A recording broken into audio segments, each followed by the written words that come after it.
కూటమి అభ్యర్థిగా ఉన్న సత్యకుమార్ మీకు మంచి చేయగలడు, మీ వాడిగా ఉండగలడు అని నమ్మితే నాకు ఓటేయండి అని అంత దమ్ముతో చెప్పగలరా? అంతకనే ఎక్కువ దమ్ముతో చెప్పగలను. ఎందుకంటే చెయ్యలేనివాడు, చేసే మనస్తత్వం లేనివాడు మాట్లాడుతున్నప్పుడు చేయగలిగిన సత్తా, తపన, అవకాశం ఉన్నవాడు ఎందుకు చేయడు?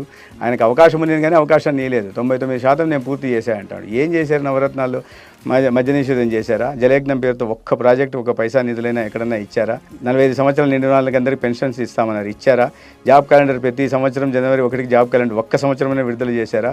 ఉద్యోగులకు అనేక హామీలు ఇచ్చారు, సిపిఎస్ రద్దు అన్నారు, పిఆర్సీలు అన్నారు, అవి ఏమైనా చేశారా? అంటే మీరు ఇచ్చిన అంటే అబద్ధాలు, నేను చెప్తున్నాను, అబద్ధాలు చెప్పిన వ్యక్తి అంత గుండెధైర్యంతో మాట్లాడుతుంటే చెయ్యగలిగిన తపన ఉన్నోడు, సామర్థ్యం ఉన్నోడు, అవకాశం ఉన్నోడు సత్యకుమార్ ఎందుకు మాట్లాడు?